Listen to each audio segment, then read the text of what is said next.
Good afternoon or good morning, depending on your time zone. This is Lisa Dulski-Watkins with the Millbank Memorial Fund, and you are dialed into our monthly topical webinar for the Multi-Payer Primary Care Network. As a quick reminder, please remember to mute your phones or your computer audio if you're not speaking or asking questions. We'd like to minimize the ambient noise. We are currently recording this opportunity, and so you will have access to the recording after the event if you would like to have a chance to review some of the details or share with your colleagues. I would like to very happily welcome our guest speaker today. Dr. Claire Neely is the president and CEO of the Institute for Clinical Systems Improvement, fondly known as ICSI, based in Minneapolis, Minnesota. She was previously their chief medical officer, and for the last 3 decades, she has also been a fellow of the American Academy of Pediatrics and Adolescent Medicine. She's been leading strategy and operations for the Minnesota Health Collaborative, and is going to be sharing the very important work that they have been doing in advancing the integration of behavioral health in primary care, something of great interest to everyone on the line here today and our colleagues doing the work for the Comprehensive Primary Care Plus. Prior to being at ICSI, Dr. Neely was at Health Partners, and for her entire professional career, she has been balancing administrative leadership and a very busy clinical practice. And we are really just very honored to have her here with us today. So Claire, I'm going to have you get started, and I will move the slides for you. All right. Thank you, Lisa. And thank you for this invitation to talk to your group. I'm pleased that you're interested in our work, and I hope that some of the things I can do to help you, that I can say can help you advance your work. So Lisa, if you want to go ahead and advance the slide, just a quick comment about ICSI.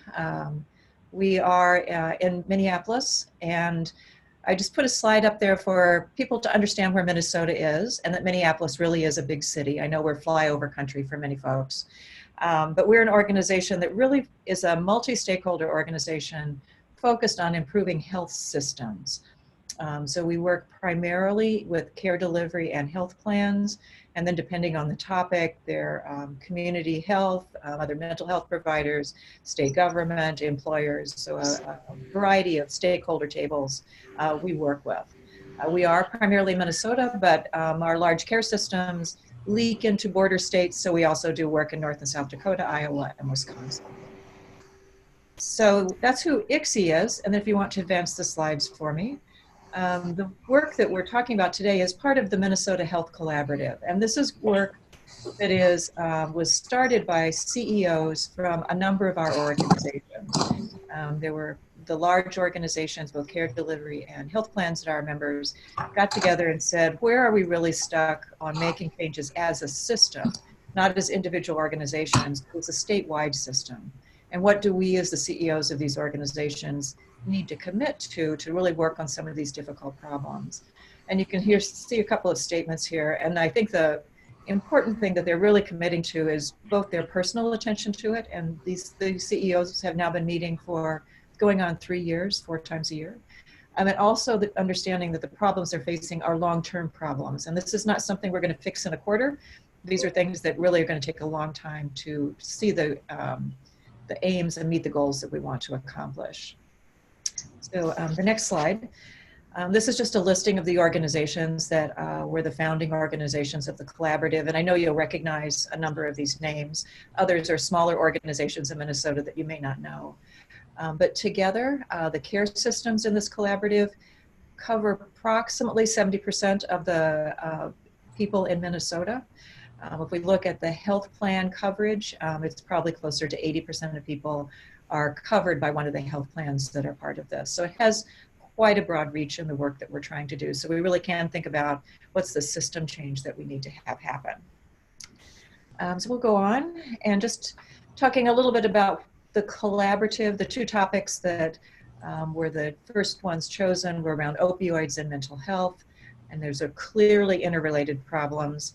And then you can see where some of the other starting points were that we started the work. We can go to the next slide. And just one thing about mental health. The mental health work really took two ends of the spectrum. One is working with to better care for people in crisis as they present to emergency departments. That's been an increasing problem in our state. And then the other part has been around behavioral health.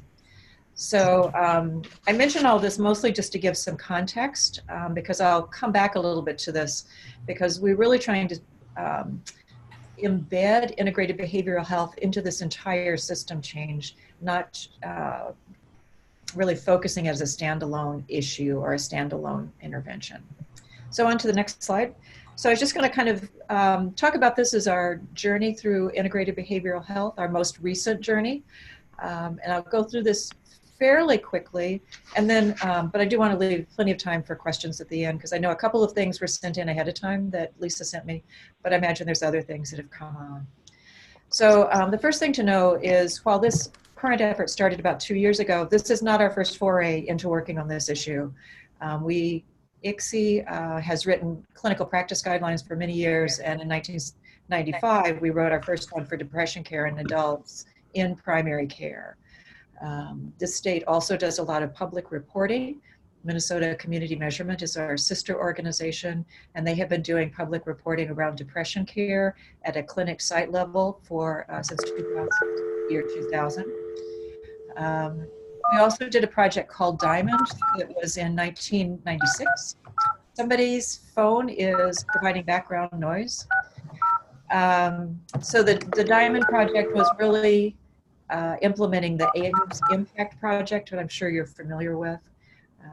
And then we also, ICSI was the lead for our Compass project, which was a CMMI Innovation Award that was focused on the team care model, again, out of AIMS. They've been a good partner with us in this work over the years.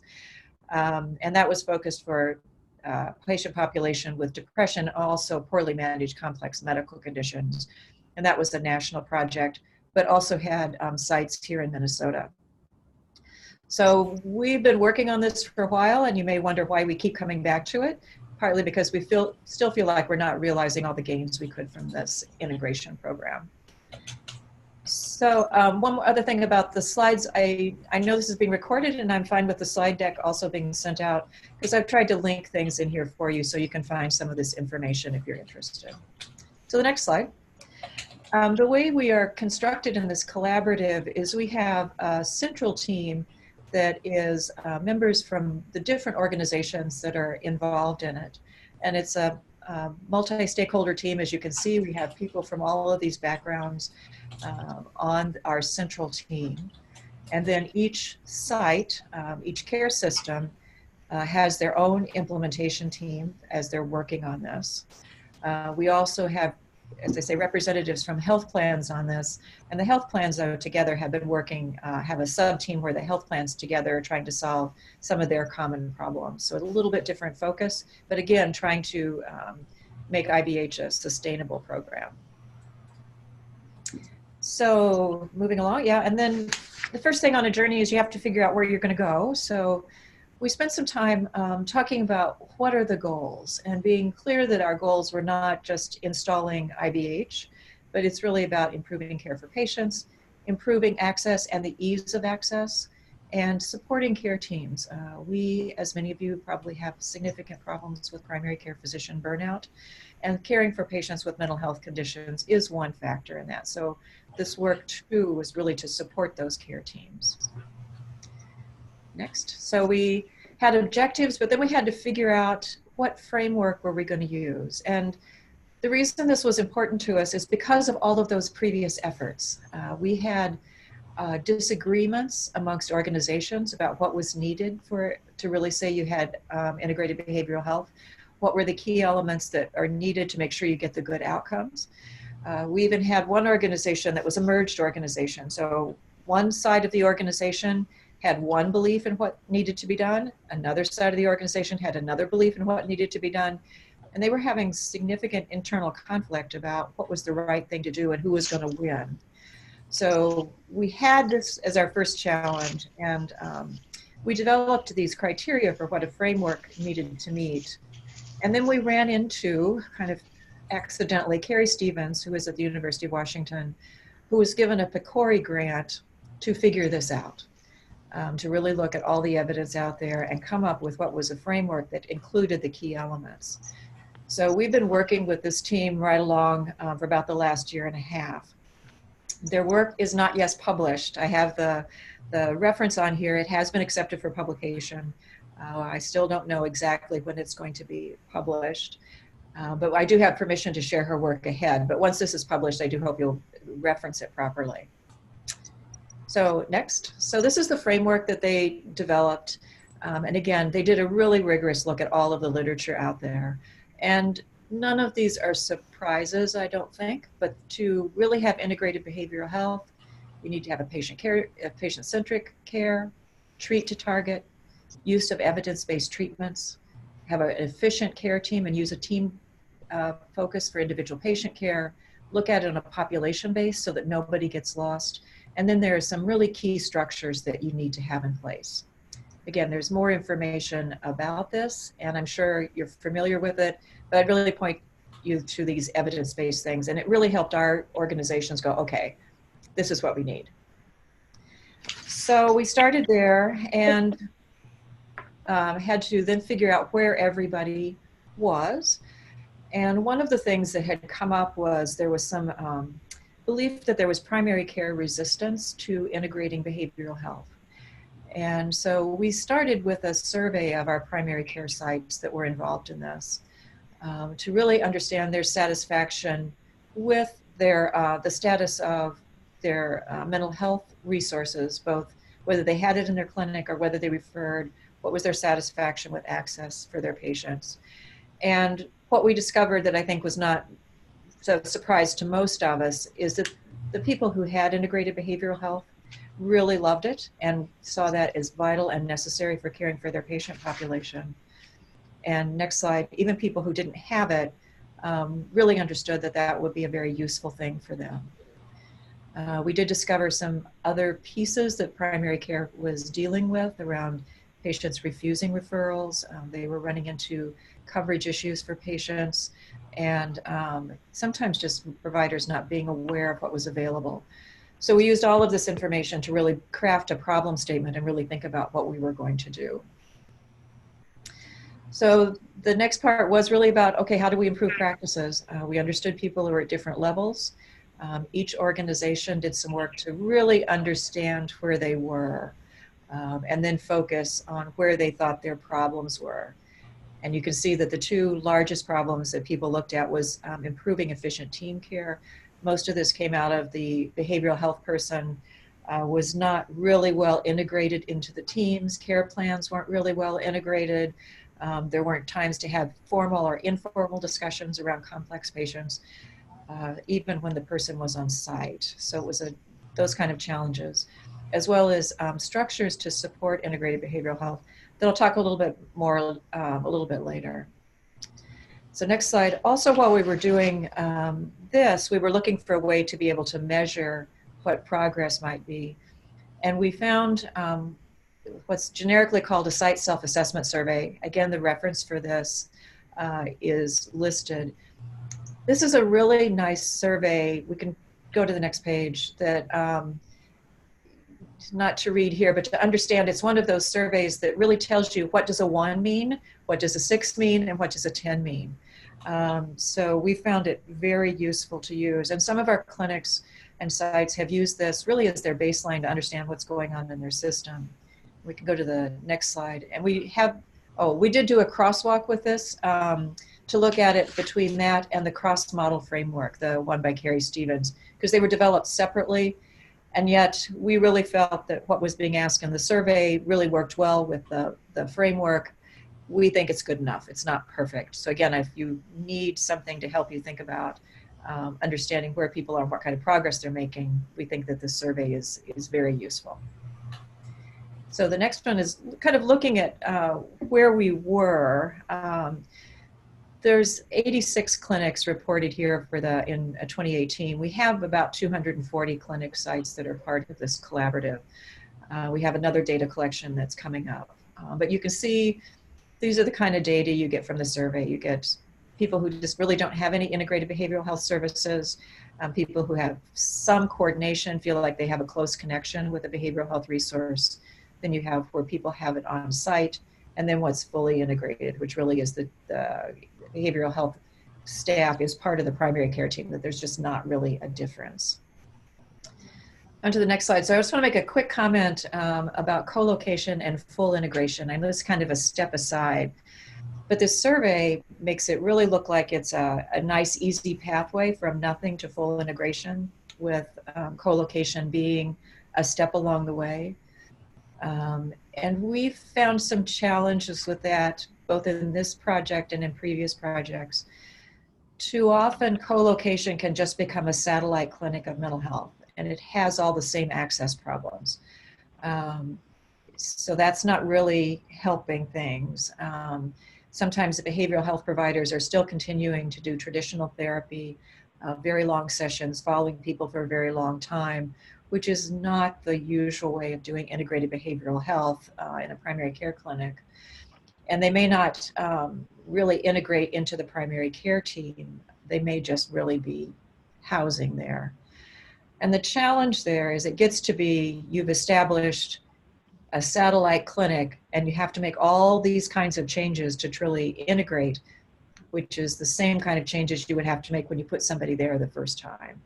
So co-location is definitely better than somebody having to go somewhere else. We know that patients prefer to be seen in their primary care clinic. Some of this is around stigma, some of it's just around convenience and ease and trust. And yet it can be it's not necessarily an easy pathway to full integration unless you're planning for that as you do it. So happy to talk about that a little more, but just one caution. So let's go on to the next one. So the last thing I want to talk about is where we are really thinking about sustainability. We've been coming at this for a long time, and this is the model of systems change that we've been finding really useful to use. Again, I have the reference there for you, and this is work that came out of the collaborative impact work. So it's Kania and Singi are the two authors on this. And it was developed to say, okay, look at, here's my problem. What are all the pieces of the system that's keeping my problem in place? And we've used it for that, but we're also using it to think about how do we sustain new practices. So just quickly highlighting this is a model with a lot of depth to it. But policies, what they're referring there to is state and federal policies, but also policies within organizations, policies about benefit coverage, the practices, which is what I've just been talking about, how we've been trying to change practice, resource flows, which is clearly money, but it's also knowledge, has to do with workforce resources, and then relationships and connections. This is, building teams and trying to understand. Well, I'll get to an example of where we had a problem with this that we're working on. Power dynamics, I think about that as who gets to make the decisions. And then mental models, which certainly in this is one of the things around stigma, but also about whether primary care should even be managing people with behavioral health and mental health conditions. So anyway, I point you to this. We found it really useful. So going on to the next one, just thinking about how we're using some of this model to really try to build sustainability into this program. Certainly for knowledge resources, we are trying to share this. We are currently running an ECHO type program with a cadre of clinics over 6 months to help them get started and move forward on better integrating behavioral health. We also, as we're spreading knowledge about this, we are integrating this into the other parts of the mental health and addiction system that we're trying to change. These are not separate, and our feeling is if we can help all of these things be connected, it helps people understand the value. And frankly, connecting something deeply into lots of programs makes it harder to cut. That's just practical. So moving on. Financing, this was a question that came up, and financing, as you know, has been difficult for this.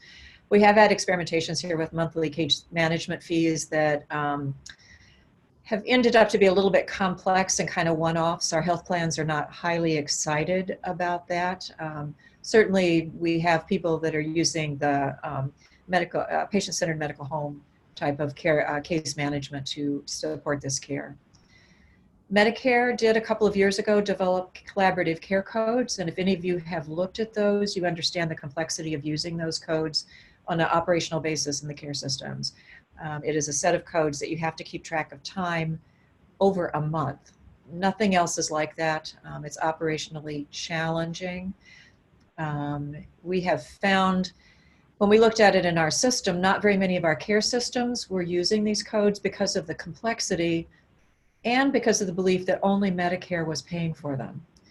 It turns out in our market, half of our commercial plans are covering these. So about half of the patients with a commercial plan have these codes covered, but nobody was submitting bills for these.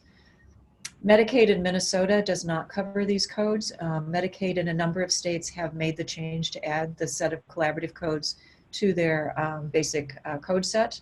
We're working on that here in Minnesota and hope to be able to do that. Another thing that we found helpful around getting financing and get these things covered has been employer support. We have 2 employer coalitions here that have been very interested in improving behavioral health and mental health care for their employees. And so that has been kind of a tailwind in helping the commercial coverage for these codes and for the services. I'd also point you to the American Psychiatric Association. They have educational support about implementing these codes. They have also supported in other states to help Medicaid in different states be able to cover these codes. And we're hoping to work with them to work on Medicaid here in this state. The other thing is just a teaser. I don't know where it's going to go. The last time I was talking to our CEO group, the CEO of a large care system leaned over to the CEO of a large health plan and said, you know, maybe we can figure out a better way than using these complex codes. So they are currently meeting to see if they can figure out something to test that would obviate some of the challenges with this coding system and better support the care. We'll see how that goes. Workforce, I think this is a challenge we all know. Minnesota, except for 2 very small areas, is an underserved area for mental health. We have been finding people doing various experiments that we're following closely. Certainly telehealth use is being used a lot in our rural systems. We're finding, this is not research level, but patients are pretty accepting of this. A lot of people are really fine with having their behavioral health person on the phone, on a video conference. In fact, some people are reporting they like it better. There may be a little bit of distance there that's helpful for people. Don't know, but it's so far that seems to be going well. We're also finding that, and we found this in our previous work, that a lot of helping folks with mental health conditions is helping them stick with their care plan between visits. Whether that's staying on medication, whether it's exercising, a variety of things. And health coaches and community health workers are increasingly being part of teams that are doing that contact between visits with patients, which is freeing up some of the nursing, social work, and psychology time so that they're not having to do this. And again, I don't have research on this, but that appears to be going pretty well. And frankly, it's a practical solution that a lot of systems are working on. Next. Relationships and power. I was just going to tell a couple stories about this because this is one of the big challenges we found in a number of our organizations. We had more than one organization that the first time anybody with any decision-making authority in the mental health part of their system and the medical part of the system, the first time they ever sat down together was in the C-suite. There were no effective connections for decision-making at any other level. I mean, serious silos. And so we've had organizations make significant structural changes to change that, because that was part of the reason they really felt like integrated behavioral health and some of the other changes we're needing to make around mental health care really weren't getting done because of this decision-making difference and, frankly, budgeting differences. So we've been really working on those structures. Again, the behavioral health specialist really being part of the primary care team. I mentioned that before. People were all over the place on this, and a lot of work has been done to really integrate that. And again, making the structures work, having the behavioral health be part of the specialist, be part of the cost center of the primary care clinic, the scheduling templates being done all together, just some of those very nitty-gritty things that start to signal this is really part of the team. We've had overtly in our large group that's the local groups, we've been really working to really develop the leadership skills and the championship skills of the folks that are working on this project to help them be more effective leaders in their organizations. The last thing I put on here was really for a Minnesota audience. Minnesota has privacy laws around some mental health conditions and substance use disorders that are much more restrictive than federal HIPAA laws, which have created a number of problems for us. And so we continue to work on grassroots provider support to really share important information. Some of this can be done at systems. Most risk management and legal parts of large systems want to, decrease all possible risk. And they've really worked to try to find ways where more information can be shared to better care for this more complicated population. And we continue to work at the state legislature to make a difference. Hopefully none of the rest of you have that problem. Okay, on to I think the last slide. The last thing was about mental models and stigma. And again, that was an issue that Lisa said some people had some questions about. I think our frame of reference has really been the people's ideas and behavior we can change are people within the system. That's who we have the most influence over as the care systems and the insurance systems.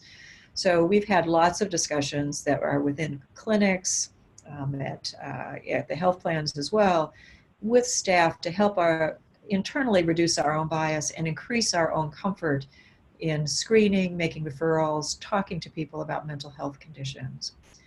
And so those have been really helpful because, again, most of us have some personal experience, a family member, close friend, or ourselves in one of these areas. And so it really helps humanize it and decreases a lot of the bias.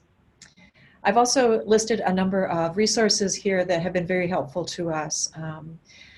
The Make It Okay campaign is about helping people talk in the workplace about mental health conditions. This was started by a grant from Health Partners, but again, it's not labeled, it's not branded just to this organization. It's a very useful way to help start some of those conversations at your site if you want to use that. If you haven't run across The Hilarious World of Depression, I would encourage you to do that too. Minnesota has a very well-funded, well-used public radio organization, and American Public Media, which was part of Minnesota Public Radio, has started this Hilarious World of Depression. It's been running for about 2 years now. Some of it's hilarious, some of it brings tears, but again, it really humanizes depression and helps you think not of people with mental health conditions as the other, but they are us. Call to Mind is a campaign that the Minnesota Public Radio is running for about 3 years, which is again about increasing conversations about mental health and addiction in the public space, which again is, I think of it as tailwinds for our work. It's been really helpful for these kind of conversations going on in many places to help the care systems make changes and understand the importance.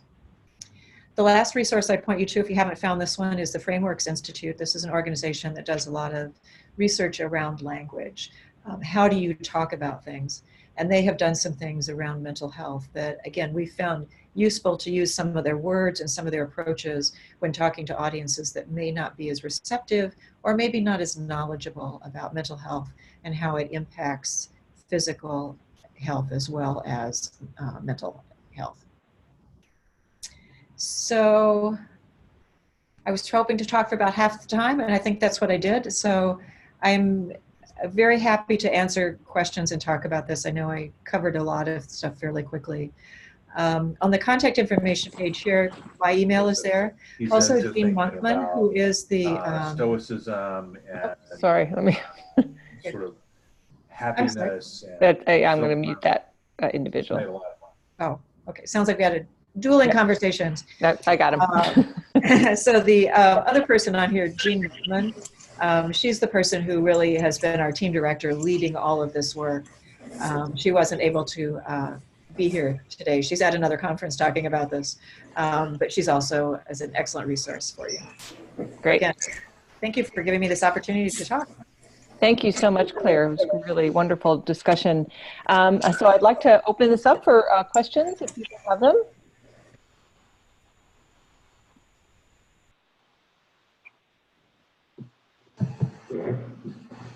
So Claire, this is Lisa. I'm going to maybe ask a question first, and maybe we can get the discussion started a little bit. In terms of the community health workers, I know that Minnesota's done extensive work on a variety of levels using this workforce, and there's a great deal of interest among our colleagues. Can you elaborate on that a little bit in terms of what your observations have been? Talking about it in general, I think the work around it in integrated behavioral health is still a little bit in the experimental stage. Not as many people, most of the community health workers work to this point had really been more around medical conditions and helping people both navigate the medical system, but also the social network and the social needs system. In Minnesota, we have a fairly large immigrant population, and both from Africa, from Southeast Asia, and Mexico. And frankly, our healthcare workforce does not well match our population right now. And so there's been extensive work done around community health workers, really bringing people from the community to make that interface with our healthcare system. We know having a care provider that looks like you, speaks your language, understands your culture is so much more helpful. So there's been extensive work, particularly in the African-American, the African-American, but the East African immigrant population. And that's been really very successful. Great, thank you. Lisa, this is Deb Hurwitz in Rhode Island, and Claire, that was fantastic presentation, and I understand we're going to get a copy of the slides after, so I'm really wanted to just compliment you and thank you for the presentation. I'm looking forward to looking at some of the links to those resources. I was going to just mention that with regard to community health workers, we have been cross-training community health workers to do things like expert screening, and right now there's a new program that's rolling out that's training expert workers to also become peer recovery coaches. And so we're kind of looking forward to that. We've had some peer recovery coaches, out in the field, and it's been pretty well received, and it's really very helpful to patients to have somebody that's kind of had that lived experience and made it to the other side, and they can kind of coach them along the way. So that's some of how we're seeing community health workers, working, in behavioral health. Yeah, thank you for that. That's really good. I mean, we do certainly have peer recovery coaches separately. One system's trying to integrate that more into their community health worker program too. So yeah, we came up with a dual certification. So it's a way that somebody could go through and get both at once if they've got that much experience, or they could come back and get it. But it sort of came up with a curriculum around that, and just rolling it out now. All right, excellent. Thank you. Mm-hmm. Thanks, Deb.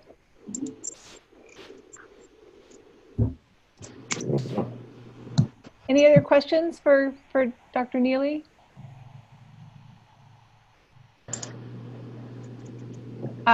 Claire, I want to thank you once again for just a wonderful discussion, and there's just such rich information.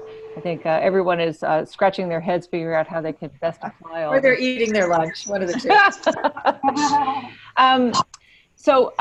Claire, do you have any last words that you'd like to share with the group? And if there's anything that you feel that would be like a go-to thing for them to look at, given all the wonderful links that you put into this presentation? Yeah, the only thing I would say is if you are interested in staying in contact, please do. I mean, this is ongoing work for us, and I know that all of you are working on it. And we've gotten some of our best ideas from other organizations. So I'll be happy to stay in touch with folks to really see what we can all do. We know this is an important way of caring for people. It's evidence-based, it works, and it's not being used in the way it needs to be. So, absolutely. So our motto is steal shamelessly. So that's. Yeah, we're right there with you. So. Okay, thank you very much. Thanks, everybody. Too bad. Take care, everyone. Bye-bye.